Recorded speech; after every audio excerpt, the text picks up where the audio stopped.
ဆရာရှောင်းနေကောင်းကျမ်းပါပါအမတ်ကြီးလူချန်ဦးဆန်ကနေအခုလိုဝေးလံခေါင်ဖျားတဲ့တောရွာလက်ခံအထိလာခဲ့ရတဲ့အကြောင်းရင်းရှိပါသလားဆရာရှောင်းနောက်ပြောင်မနေပါနဲ့တော့ကျွန်တော်မျိုးဟာဘယင်မင်းမြရဲ့အမေရအလွန်ရေးကြီးတဲ့အရာတစ်ခုကိုလာရောက်ရှာဖွေတာပါဒါကဆေးဘက်ဆိုင်ရာကျန်းစာဟောင်းတွေထဲမှာမှတ်တမ်းတင်ထားတဲ့မူမျိုးနွယ်စုရဲ့အဖိုးတန်အမှတ်တရပစ္စည်းကြောက်စိမ့်ဖြူစံထိုးပါလားကျွန်တော်တိုင်းရင်းဆေးပညာသွားရောက်လေ့လာတော့ကအဲ့ဒီကြောက်စိမ့်ကိုမြင်ဘူးတယ်ဒါပေမဲ့မိသားစုဘေးဒုက္ခကြုံရပြီးတဲ့နောက်အဲ့ဒီကြောက်စိမ့်ကပျောက်ဆုံးသွားခဲ့တာနှစ်ပေါင်းများစွာကြာပါပြီဒါနဲ့အမတ်ကြီးလူကဘာဖြစ်လို့ရုတ်တရက်ကြီးဒီနေရာအထိလာရှာရတာလဲ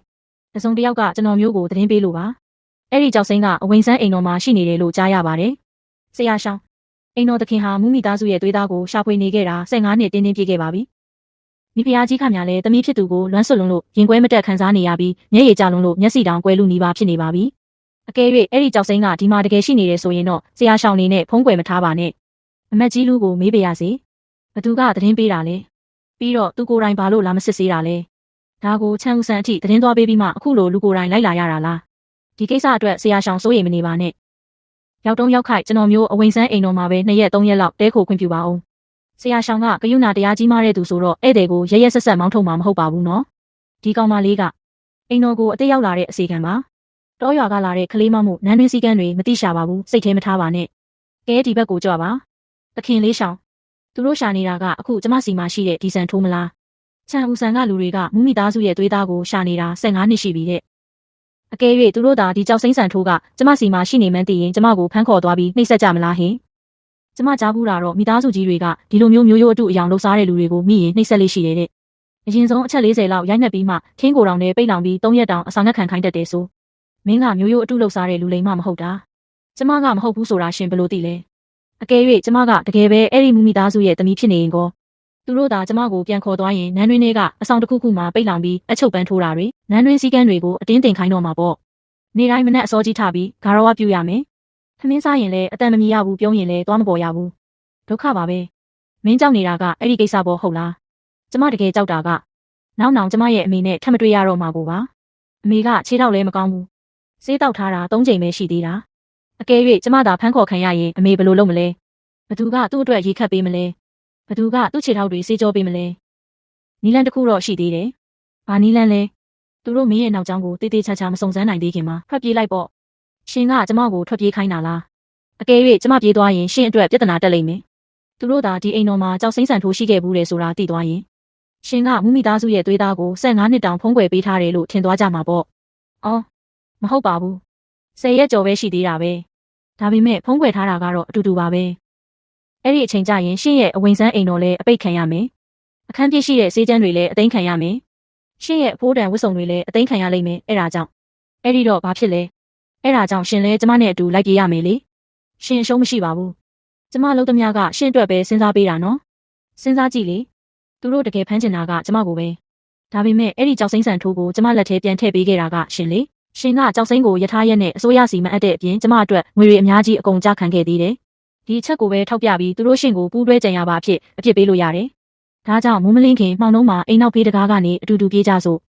အိမ်နောက်ဖက်တောင်ကုန်းပေါ်မှာစိတ်ကန်းကိုဓာတ်ရိုက်ရောက်တဲ့လမ်းကြားလေးရှိတယ်ကျမငငယ်ကမှုရှာရင်အဲ့ဒီလမ်းကိုအခါပေါင်း800မကရှောက်ဖူးတယ်နေပါဦးမဆောက်နိုင်တော့ဘူးအချိန်ထက်ဆွဲနေရင်မမိပဲနေလိမ့်မယ်ဆရာရှောင်းပါလို့မလို့လဲကျမတို့ဒီညလူနာတွေကိုအပြင်ထွက်ကြည့်ဖို့ရှိတယ်မနှက်ဖြန်မနှက်မှပြန်လာမှာဘသူမှနောက်ကလိုက်မလာစေနဲ့ဆရာရှောင်းမင်းကလေးလင်မိုးချုပ်ကြီးမင်းကြီး2ယောက်စလုံးဗလဲခံများလူနာသွားကြည့်မလို့ပါအမတ်ကြီးလူကောမအိတ်သေးဘူးလားအိတ်လို့မပြောလို့ပါစောကရင်ကျွန်တော်လူတွေစိတ်ကမ်းဘက်မှာကင်းလဲတော့မတင်ကားစရာလှေတစင်းကတ်ထားတာတွေ့တယ်လို့ပြောကြတယ်အဲ့ဒါကြောင့်အနောက်တကားဘက်ကိုလာကြည့်တာမထင်မှတ်ပဲ2ယောက်စလုံးနဲ့ကွက်တီတိုးတာပဲမင်းကလေးလင်ရာဒီဥရုကဒီလောက်အေးတာမင်းရဲ့ရင်ဘက်ကိုဘာလို့အတင်းဖိထားရတာလဲကျမချမ်းလို့ဖိထားတာလေမရဘူးလား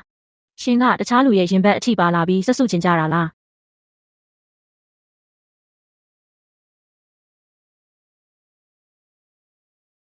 ကျွန်တော်မျိုးလူမင်အန်မင်းသမီးမင်းဝေကိုဂါရဝပြုပါတယ်ခမညာရှင်ဘသူကိုမင်းသမီးလို့ခေါ်တာလဲမင်းသမီးပါပဲခမညာမင်းသမီးရဲ့ကိုဘောကအဲ့ဒီကြောက်စိမ့်ဆန်ထိုးဟာကွယ်လွန်သူမိဖုရားခေါင်ကြီးကိုယ်တိုင်ဆင်မြန်းပေးခဲ့တာပါကြောက်စိမ့်ဘော်ကရှင်းဆိုတဲ့စာလုံးကလည်းကွယ်လွန်သူအေဂရစ်မင်းမြတ်ကိုယ်တိုင်ဓားမြောင်နဲ့ထုစစ်ပေးခဲ့တာဖြစ်ပါတယ်ပြီးတော့မင်းသမီးရဲ့လေဘင်းမှာမှဲ့နီတစ်လုံးရှိနေတယ်မဟုတ်လားခမညာမင်းသမီးကိုမွေးဖွားတဲ့နီးညားကကြေရာယာတွေလင်းလက်တောက်ပခဲ့တယ် နန်းတွင်နခတ်ပေရင်ပညာရှင်တွေကဒါဟာကောင်းကင်ဘုံကပေးတဲ့မင်္ဂလာနေမိတ်လို့ရှောက်တင်ခဲ့ကြတယ်။ဧကရစ်မင်းမြတ်အလွန်ဝမ်းမြောက်ပြီးဒီတိုင်းပြည်ရဲ့အဖိုးတန်ကြောက်စိမ့်ကိုမင်းသမီးရဲ့အနီးပေါ်မှာကိုယ်တိုင်ဆင်မြန်းပေးခဲ့တာပါ။မင်းသမီးအသက်တစ်နှစ်ပြည့်တဲ့နှစ်မှာချန်ဦးဆန်ကိုတပုံတွေလာရောက်တိုက်ခိုက်ခဲ့လို့အထင်းတော်ကမင်းသမီးကိုပွေ့ချီပြီးလျှို့ဝှက်လန်းကနေထွက်ပြေးခဲ့ရတာဖြစ်ပါတယ်။အဲဒီနောက်ပိုင်းသတင်းစာအနပျောက်ဆုံးသွားခဲ့ပြီးဧကရစ်မင်းမြတ်နဲ့ရွာဆန်ခါနီးမှာကျွန်တော်မျိုးကိုမင်းသမီးကိုမဖြစ်ဖြစ်အောင်ရှာဖွေဖို့နောက်ဆုံးမိတ်ပေးခဲ့တာပါ။အခုတော့ဒီကြောက်စိမ့်ဆန်ထိုးနဲ့လေဘင်းကမဲ့နီတလုံးကတက်သေးပါပဲ။ဒါဆိုသူကတကယ်မင်းသမီးပေါ့။အနှင်းငယ်စိတ်စောပုံရပါတယ်။ကြောက်စိမ့်ရဲ့အတွင်းဘက်မှာဧကရစ်မင်းမြတ်ဒါဆန်းတုံးကမတော်တဆဖြစ်ခဲ့တဲ့ဓာတ်ရတစ်ချက်ရှိပါသေးတယ်။အကယ်၍မင်းသမီးတန်တရားရှိနေသေးရင်နန်းတော်ကိုပြန်ရောက်မှသွေးသားစစ်ဆေးပြီးတက်သေးပြလို့ရပါတယ်။ဒါပေမဲ့အခုအချိန်မှာရန်သူတွေကမှောင်ရိပ်ခိုပြီးလှုပ်ရှားနေတော့မှုဒီမှာကြာနေရင်အနေရများပါတယ်။မင်းသမီးကျွန်တော်မျိုးနဲ့အတူနန်းတော်ကိုအမြန်ဆုံးပြန်ကြပါစို့ခင်ဗျာ။နေဦးရှင့်စကားအရကျမကမင်းသမီးဆိုရင်ကျမရဲ့အမေကခြေတော့မကောင်းဘူး။ကျမကိုနှင်းထဲကနေကောက်ယူမွေးစားပြီးခမင်းကျွေးရေတိုက်ကအရွယ်ရောက်အောင်ပြုစုပြိုးထောင်ပေးခဲ့တာ။ရှင့်စကားတခွန်းနဲ့ကျမကိုခေါ်သွားတော့မလို့လား။အမေကြတော့ဘယ်လိုလုပ်မလဲ။အဲ့ဒီအမျိုးသမီးဟာမင်းသမီးရဲ့အသက်သခင်ကျေးဇူးရှင်ဖြစ်တဲ့အတွက်ဧကရစ်မင်းမြတ်ဘက်ကဆုလက်တွေအများကြီးပေးသနာမှာပါ။ဒါပေမဲ့မင်းသမီးကတော့တော်ဝင်သွေးသားဖြစ်လို့အခုလိုလမ်းဘေးမှာစင်စင်ရဲရဲပစ်ထားလို့မဖြစ်ပါဘူး။အကယ်၍မင်းသမီးစိတ်မချရင်ကျွန်တော်မျိုးလူလွတ်ပြီးသူ့ကိုပါနန်းတော်ထဲခေါ်ယူပြီးကောင်းမွန်စွာစောင့်ရှောက်ပေးပါမယ်။အမေကနန်းတော်ထဲလိုက်မှာမဟုတ်ဘူး။သူကအဲ့ဒီတဲဆုပ်လေးထဲမှာပဲတစ်သက်လုံးနေလာတာ။ပတ်ဝန်းကျင်ကလူတွေအားလုံးကလည်းသူ့ကိုသိကြတယ်။သူကမြို့ပြင်ကိုတောင်တစ်ခါမှမထွက်ဘူး။ရှင်ကသူ့ကိုနန်းတော်ထဲခေါ်သွားရင်သူကဘသူ့ကိုဒူးထောက်အလေးပြုရမှန်းတောင်သိမှာမဟုတ်ဘူး။အိမ်ဆောင်ကြီးလူဒီညတော့မင်းသမီးလည်းစိတ်နှောက်ယှက်ဖြစ်ရတာများပါပြီ။ဒီညတော့သူ့ကိုမွေးစားအမေနဲ့အတူရှိနေခွင့်ပြုလိုက်ပါ။မနေ့ပြန်မနေ့ကျမှကျွန်တော်ကိုယ်တိုင်မြင်းလဲနဲ့လိုက်ပို့ပေးပါမယ်။ဆရာရှောင်းဒီကိစ္စကအချိန်ဆွဲလို့မရဘူးနော်။အကယ်၍လမ်းမှာမင်းသမီးတစ်ခုခုဖြစ်သွားရင်ခမားတာဝန်ယူနိုင်မှာလား။သူထွက်ပြေးမှာမဟုတ်ပါဘူး။ခမားဘာလို့ဒီလောက်စိတ်လုံးနေရတာလဲ။အနောက်ကျဆုံးမနေ့ပြန်မနေ့ခင်းကြရင်ကျွန်တော်စိတ်ကမ်းမှာမင်းသမီးကိုလာကြိုပါမယ်။ခွင့်ပြုပါအောင်။စောကရှင်ပြောတော့မနေ့ပြန်မနေ့ကြရင်ကျမကိုမြင်းလဲနဲ့ကိုယ်တိုင်လိုက်ပို့မယ်ပေါ့။ရှင်ကျမကိုတကယ်ပဲနန်းတော်ထဲပို့မလို့လား။ဒါဆိုမင်းကောသွားခြင်းလို့လား။ကျမလည်းမသိတော့ဘူး။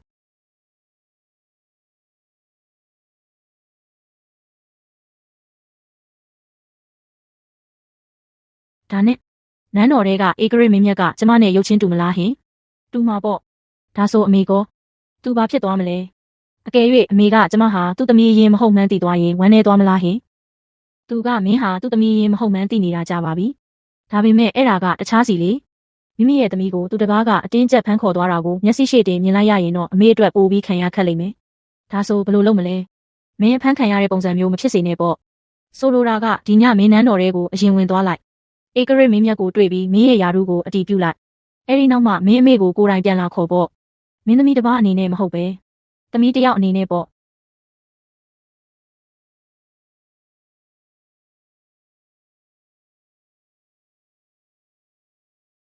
ဒီတကားကြီးကကျမတို့အိမ်ဝင်းထက်တောင်ပိုကြီးသေးတယ်။အထဲထဲဝင်ရင်ပိုပြီးတော့တောင်ခန်းနာအောင်ပါ။ကျွန်တော်မျိုးနန်းတွင်ခန်းနာဌာနကကောတဲ့အန်ပါခများ။မင်းသမီးမင်းဝေနန်းတော်တို့ပြန်လည်ရောက်ရှိလာတာကိုကြိုဆိုပါရခင်ဗျာ။ဧကရစ်မင်းမြတ်ကနန်းဆောင်မှာမနက်ကလေးကစောင့်မျှော်နေတာဖြစ်ပါတယ်။ကြွပါမင်းသမီးခင်ဗျာ။ရှင်မကျမနဲ့အတူထဲကိုလိုက်ခဲ့မလား။ဆရာရှောင်းခင်ဗျားလည်းအတူတူဝင်ရောက်ကာရဝပြုပါ။ဧကရစ်မင်းမြတ်ကခင်ဗျားရဲ့မင်းသမီးကိုကာကွယ်ပေးခဲ့တဲ့ကျေးဇူးအတွက်ကိုယ်တိုင်ဆုချီးမြှင့်ခြင်းလို့ပါ။တခင်လေးရှောင်း